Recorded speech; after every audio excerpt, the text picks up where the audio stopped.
एक शाम की बात है, सब परिवार के लोग आंगन में बैठे थे और सबको खाना परोसा जा रहा था।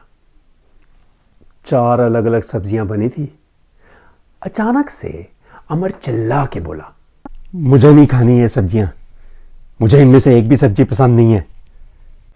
उसके बड़े भाई ने प्यार से कहा, और चल आज खा ले, हैं?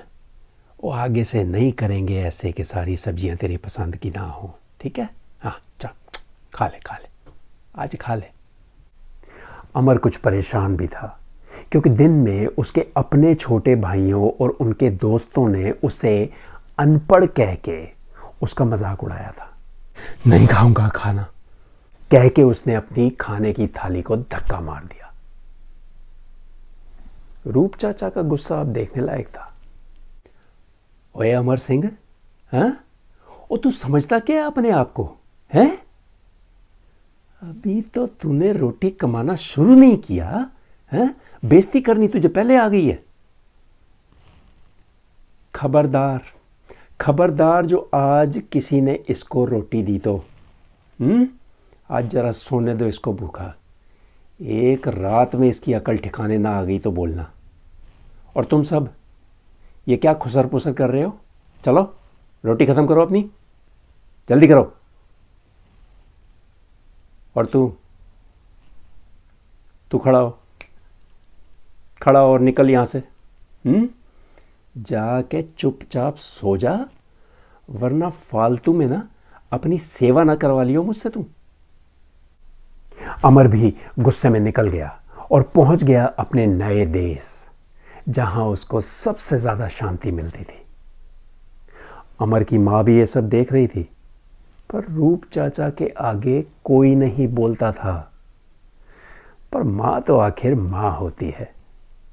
जब सब खाना खा के सोने चले गए, मां ने फटाफट 2 पराठों पर ढेर सारा घी और चीनी डाल के अमर के लिए चूरी बनाई और एक डब्बे में डालकर वो भी पहुंच गई नए देश और बोली, कहाँ है मेरा सोना बाबू, मेरा प्यारा बेटा।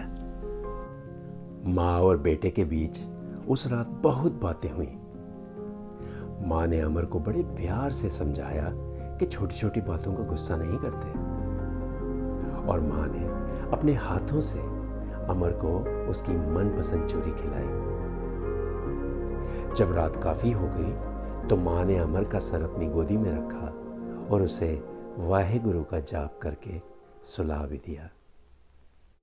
वाहेगुरु वाहेगुरु।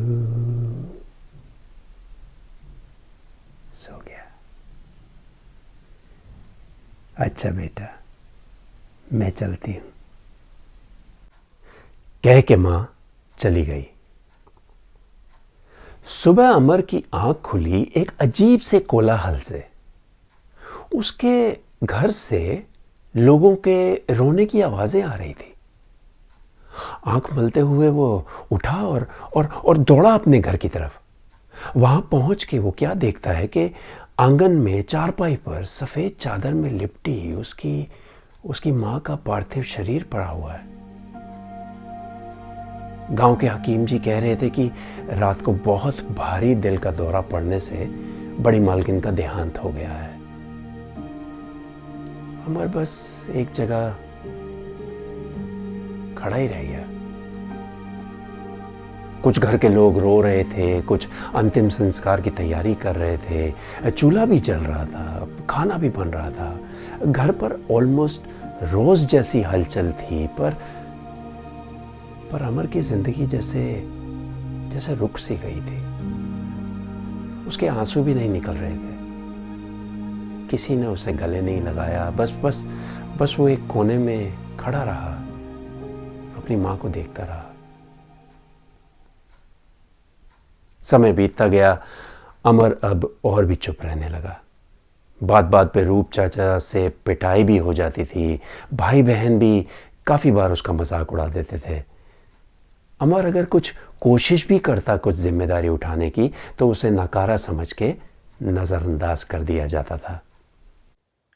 तीनों भाई और उनके 4 बड़े बेटों में सब काम संभाला जा रहा था। 4 बड़े बेटे। हालांकि उम्र के हिसाब से अमर चौथे नंबर पर था, पर मौका मिला 5वें नंबर के लड़के को, जो कि मझले भाई का सबसे बड़ा बेटा था।